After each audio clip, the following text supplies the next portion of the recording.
Good, how are you? Good morning. I'll call the meeting of the Municipal Airport Authority to order. We have agendas split around the room here, and item number one is approved airport vouchers totaling $149,594.22. Entertain a motion for that. So moved. Second. Motion and a second. Rick, are you on? Yes. Thank you. Just want to make sure we have a quorum. So, okay, all those in favor, do the roll. Lynn, Aye. Engen, Aye. Clark, Aye. Hogan. Aye. Okay, before we go to approve the individual vouchers, I'd like to recognize that we have a couple extra people in the room we don't normally have. Commissioner Strand is here, and Mayor Dardis is here. We sent out invitations to both West Fargo and to Moorhead to include them because they have so many people in their communities that use this airport, and they used to send representatives here. And so I'm glad to see you're here, Mayor, and we haven't heard anything, I think, from Moorhead yet, but hopefully we'll hear from the mayor over there. Number two is Chairman? approved. We also have Commissioner Pollock here. Oh, yes. Well, Yes. I'm so used to seeing Ken. I know. Yeah, Commissioner Paul, thank you.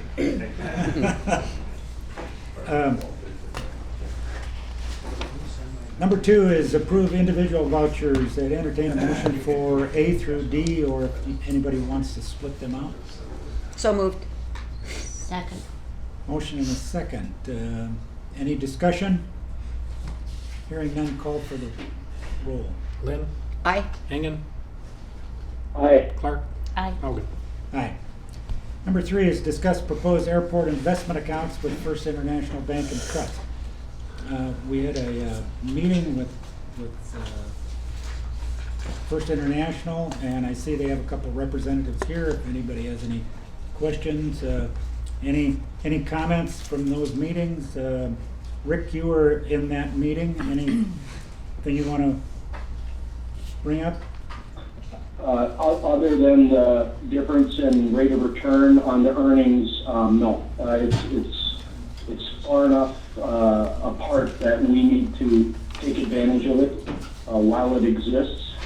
And we hope the city can, to our benefit and theirs, maybe look at using the leverage of other institutions to get a better rate of return as well. Okay, thank you.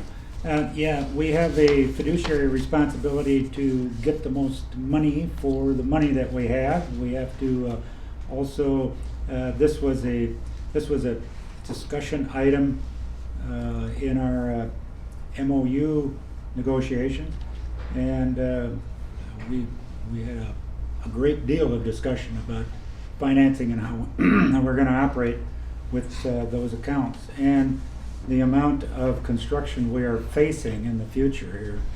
So we'll talk about that a little bit later this morning. Sean, do you have anything you want to bring up on that? We don't. Steve and his team are here from First International, but we'll work with Finance Department and others to get the accounts set up. And basically, this is investing some funds that we do have right now in a Wells Fargo account and moving them into a savings account, investment account, so that we can get the higher rate of return as was stated, and then we'll feed the checking account, if you will, that employees are paid for and our vendors as necessary, and we'll work out that process, I guess, if you will, with Ken Costin and his team down at the city. Chairman? Yes. Kind of just to remind everybody, we, as a former banker, one of the things that I did was I really took, and a couple of us really took real deep research into our RFP, and there were a couple financial institutions that rose to the top, but by far, when we analyzed at First International, just the amount, the amount of money we will make as an entity to help cover our costs as we are independent, it was really beneficial to put the investments over to First International. Okay. Any other comments? Very good. Moving on. SP Plus Parking Transportation Survey. So you have a report in your packet, the sixth parking and transportation survey that SP Plus has done for us. The most recent one was conducted December 11th and 12th. And they capture everybody going up the escalator. They do a really neat job of that, starting at 3:30 in the morning till 8:30 at night. Captured 53% of the total employments for that date, which was pretty close to a record for them. But the information they're trying to capture is did you park a car, were you dropped off, did you take a taxi, did you come by Uber and Lyft, hotel, shuttle, or return a rental car? And the results are there: 31% parked, 38% were dropped off, 3% by taxi, 8% by Uber and Lyft, which was the all-time high from when we started this back in June of 2017. Hotel shuttles were at 3%, return to rental car was 17%, and nothing insignificant for other ways. Walking here, there are some people that do walk here, but they didn't capture any of those. So if you have any questions on that, they'll continue to do these studies. They're doing them at Sioux Falls and some other airports because we started. It's valuable information for us to look at how people are getting here and try to determine the impact of Uber and Lyft on parking and car rental revenues. One thing I noticed is that the Uber Lyft at 8% has been a steady increase. Yep. Each one of these surveys. We were 3 votes short in the last legislative session of the Airport Association of North Dakota, and of getting the legislature to change. Right now, the North Dakota legislature controls Uber and Lyft or the TNCs. They won't allow us to collect a pickup or drop-off fee, of which both Uber and Lyft want to pay us, but the legislature won't let us enter into those agreements. I met with some Uber and Lyft folks here earlier this month at a conference, and they just can't figure out the North Dakota legislature in terms of why they won't allow the airports to enter into an agreement with them. We are able to geofence them. So if you notice on the crossover road south of the parking lots, you see a lot of cars lined up out there. That's the only place their app will work on the airport, instead of having them out in front of the terminal building taking up curb space. So Uber and Lyft did work with us and the drivers to move them out away from the terminal, and that's their staging area. So if they're not on that road, their app doesn't work. But hopefully at some point, we can move forward with an agreement. We'll work on that. The Airport Association of North Dakota will work on that in the next legislative session, and hopefully they'll come to their senses and allow us to enter an agreement so that we can control. The city is doing some stuff right now with the taxi companies, as I think Commissioners Pepcorn and Strand are aware, trying to get better control over the taxis. They are regulated but locally, but we have no say over Uber and Lyft, so it doesn't make any sense. Ken? Yeah. Would you please repeat those percentages? We could give you a we'll copy give you of a it. copy too. So Yeah. parked car, 31% of the people parked a car, 38% were dropped off, 3% by taxi, 8% by transportation network company or Uber and Lyft, 3% hotel, and 17% were rental car return. When you look at, because I remember when we started these studies, one of the things that we wanted to see was the impact of the drop-offs and the people who were parking actually at the facility, because that in our long-term plans, we have in our long-term plans potential to have a parking garage, but obviously that's not right now at the top of our priorities, but that's one of the reasons why we did this, to see what are the needs and the future needs. A lot of the airports that we've looked at across the United States have had the Uber and Lyfts much higher. So we've just been watching them going from the 2% in June to 2017 right now to the high of 8%. And there are companies that will not reimburse their employees for parking at our facility. They will only reimburse for Uber and Lyft. So. Okay. Anything else on the survey? Very good. Next item is receive an update on the MOU that we just completed. I'm not going to bore everybody with the whole thing, but there are some highlights. And before we start, I want to thank authority members, Virginia, for being in the negotiation, and Rick, you're on the phone.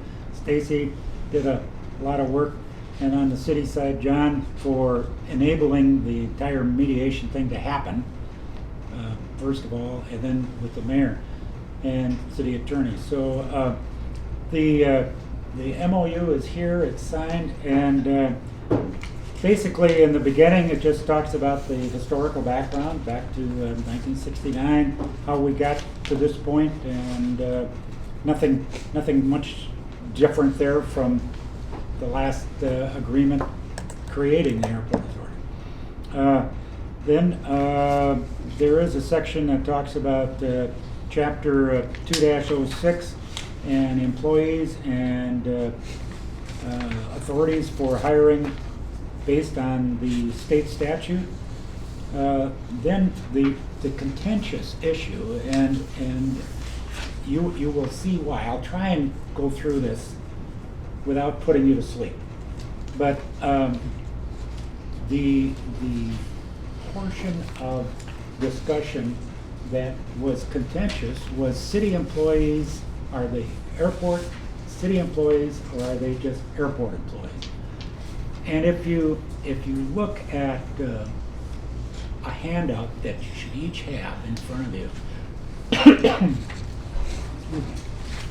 is an IRS handout.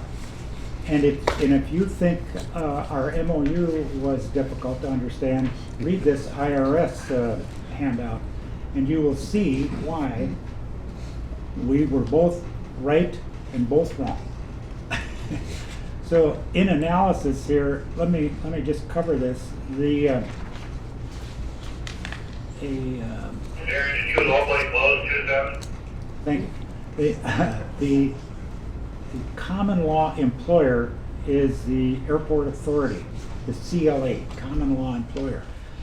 And that's, according to state statute, who we are. However, it also states in here that many CLEs, common law employers, outsource some and or all of their payroll and related tax duties to a third party payer. Well, that's what we've been doing since the inception of the airport authority.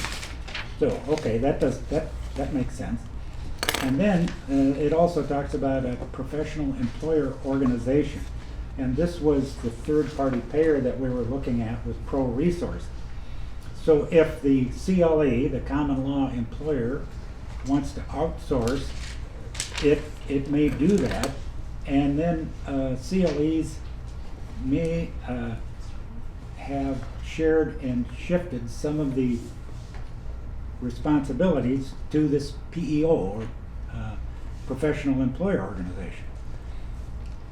So as you go down this regulation, this handout, trying to define employer has the IRS code, the Internal Revenue Code section 3401 says that an employer is individual who performs or performed any service as the employee of such person or the CLE. Now, Stacy, I'm sure, is following this, but I start to get lost here. And then finally, if you flip over, there is another section that talks about the statutory employer. And as we look at that, that would be the city. And then it's just go down one more paragraph to the bottom here. It talks about co-employers and the fact that the IRS code or Treasury regulation says it doesn't recognize co-employers. So if you go down to the last bullet statement there, the city actually files employment tax returns using its own EIN number, and that includes its wages, compensation paid to individuals performing services as a client. So the city uses an EIN number. So the city's statement that, well, they must be our employees because they use their EIN number. is accurate.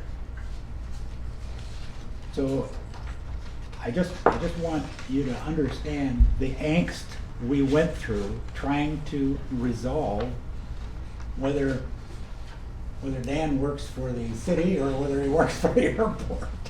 And, right? I mean, I just want you to know this was a long exercise and very difficult. And that handout is to help you understand why it was that way. Okay, so we have that, I think, resolved now, and moving on to some other parts of the MOU. The next part that is new and different was the creation of an airport PEC. The city has a personnel evaluation committee, and the airport has fallen under that for years. And the city commission had override authority on that PEC. The new one that we've established is that there will be 2 members from the city, 1 city commissioner, and 1 other one selected. There will be 2 from the airport authority, 1 authority member and 1 other one. And the 2 non-commissioner, non-airport authority personnel will select a 5th agreeable to those 2. And we will review personnel actions and pay adjustments. And we're actually going to start with, hopefully in February, that the mayor has said that he hoped to have their 2 selections made for February. And we'll start with the fire hall, review of the fire hall. They're basically due 1 anyway, the new fire hall personnel positions. And the city just did 1 of their fire departments. So it would be very good to start with that. So, neither one of those results from the PEC, neither the airport authority nor the city commission will have a veto power over that.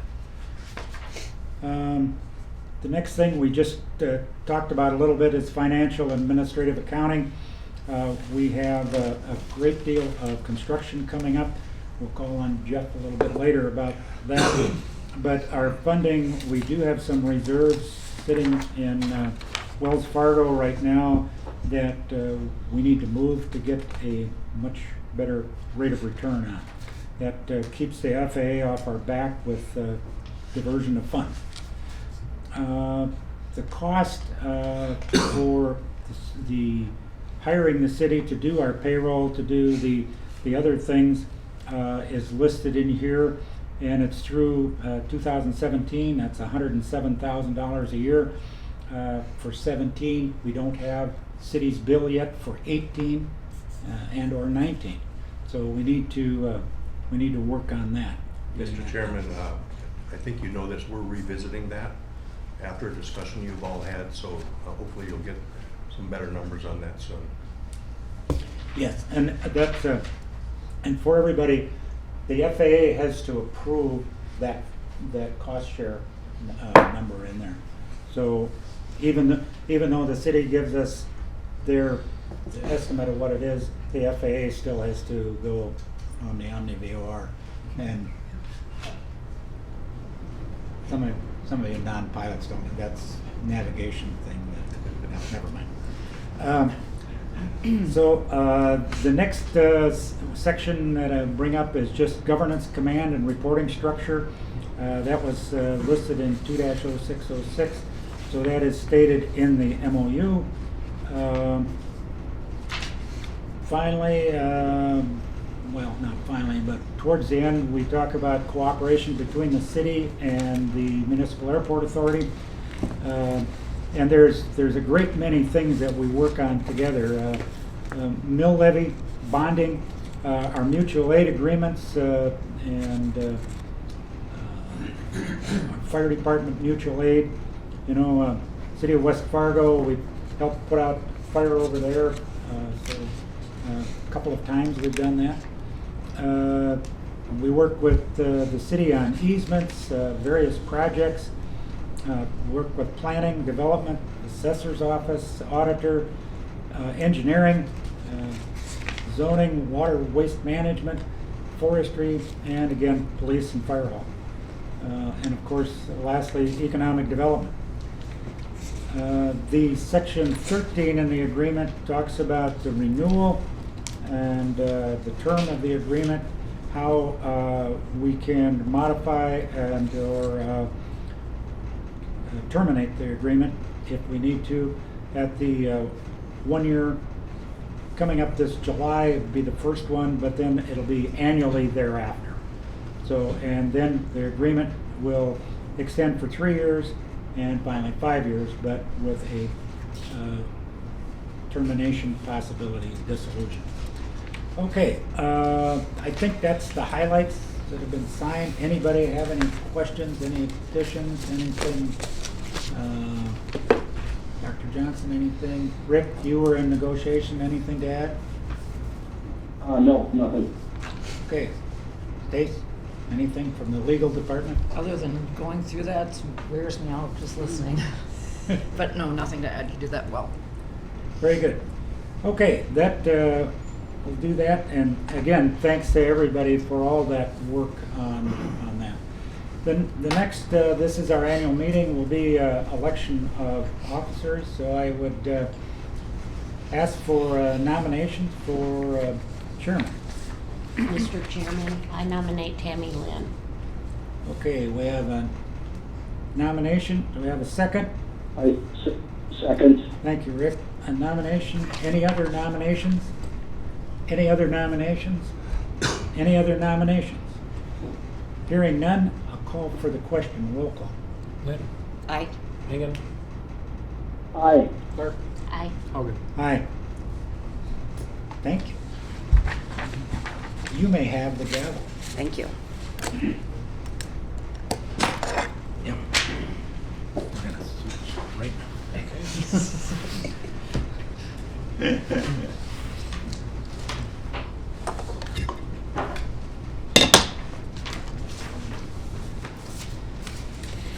Next on the agenda is to elect a vice chairman of the Municipal Airport Authority for the calendar year of 2020, as per our bylaws. Is there a nomination? Madam Chairman, I would nominate Eric Lynn. Thank you. Is there a second? Okay. Roll call vote. Second. Okay, thank you. Roll call vote. Hogan, Aye. Hagan, Aye. Clark, Aye. Lynn. Aye. Next item on the agenda is to adopt the resolution of appreciation to outgoing Chairman General Michael J. Hogan.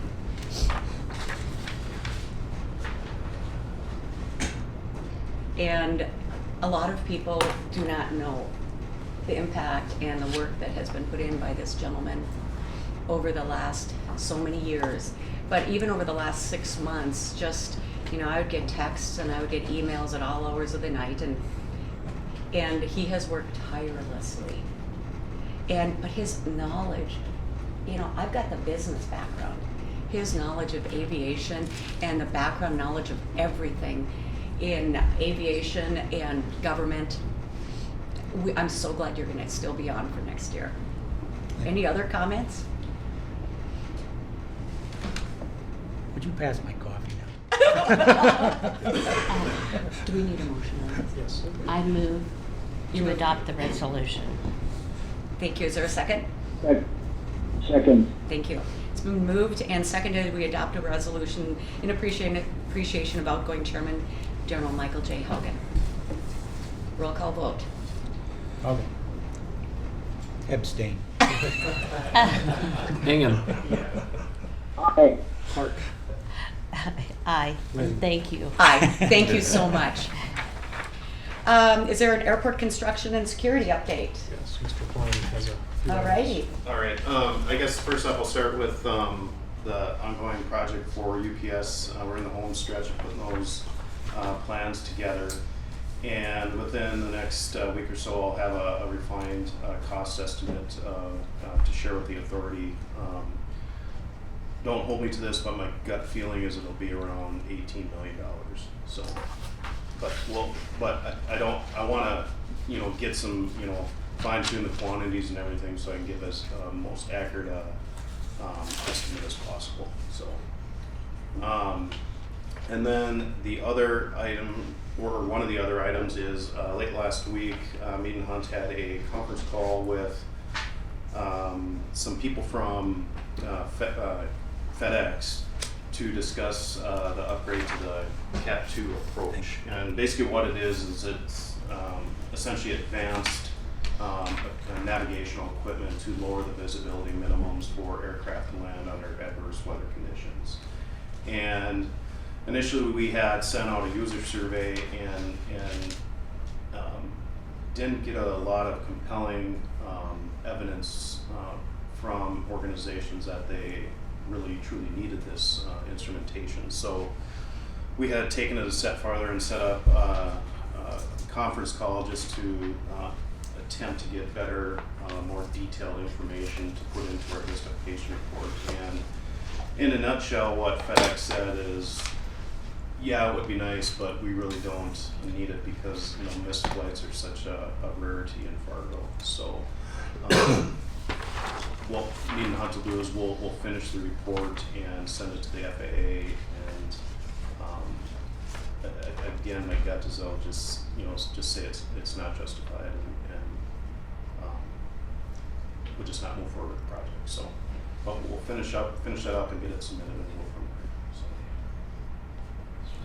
Any Which questions? was kind of interesting because my understanding was, the cargo carriers are ones that were truly, pushing this to begin with. So. Any questions? Yeah, I just want to make a statement. I think it's a good thing we looked at this because of the number of freighters that are coming out. And you're right, we just aren't below minimums that much. But for the cost, it's really not worth it for them. Right. And it was probably a $3 or $4 million project that the FAA right out of the gate says we can't support this. So that in turns, even if it was justified, then you got to go to other funding sources as far as the airport, the state of North Dakota, and it's just a huge investment for what seems to be like little gain. So.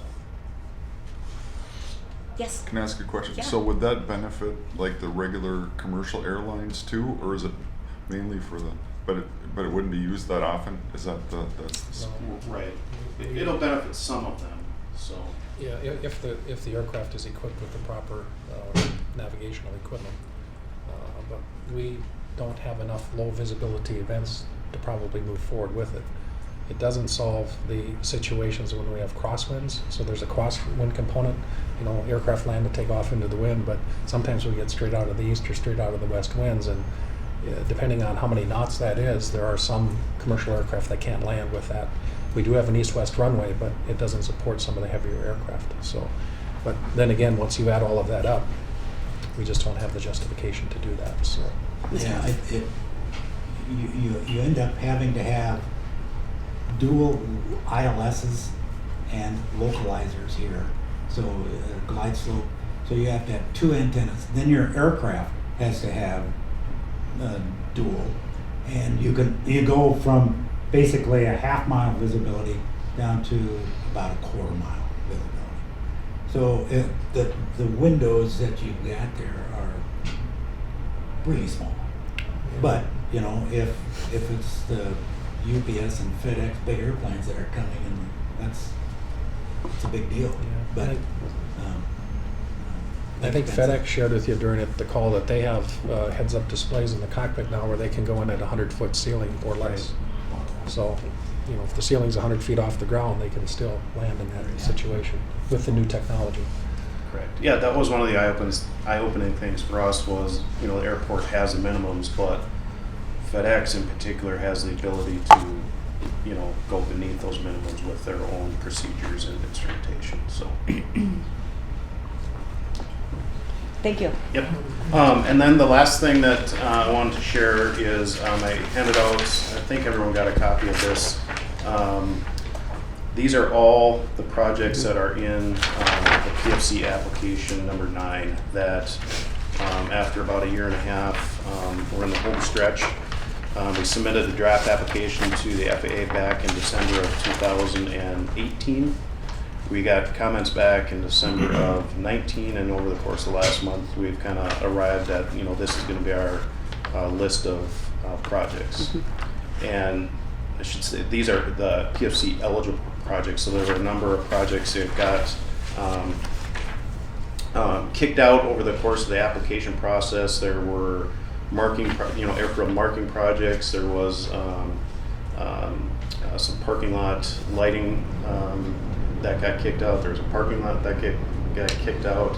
They kicked out the panels that were replaced on the east end of the building. They kicked out the motor grader. So it was this whole iterative process to be able to get to these 37 projects right here. So, Mike, you look like you have a question.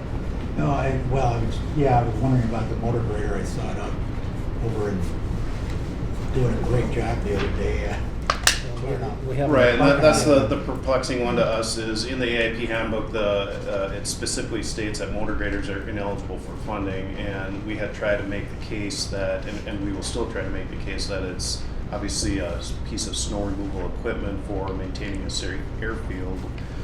The issue was we just took it out over in this application with the intentions of putting it in the next application because we didn't want the eligibility to hold up the approval of this application right here.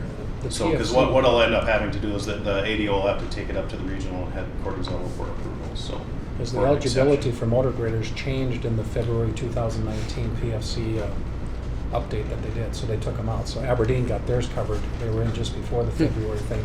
Okay. Ours got kicked out. So there's a whole bunch of airports in the upper Midwest that have motor graders covered, and we just missed the deadline. But we do have an appeal in. I think it's the second time out that they're going to appeal it. That thing only moves when it snows. If it's not snowing, it doesn't move. So I think we'll win that battle eventually, but we're trying to get it reinstated. So the total estimated PFC to collect for these projects is just over $10 million. So this will probably get us through the next 5 or 6 years. Five, probably. We collected just under $2 million in PFC revenue this past year, so it'll extend us out a little bit. But we'll start on the next application probably later this year. So a lot of the projects that are in here are you purchased a airfield spray truck, 2 airfield brooms, an airfield snow blower. All those you'll get the money back and fully funded over time. There were a number of airfield infrastructure projects that you received AIP funding for, and then there's the 10% local share that the airport fronted. That 10% local share goes into this PFC application. So over time, those projects are fully funded. Eligible projects are fully funded. Thank you. Yep. Is there a motion to adjourn?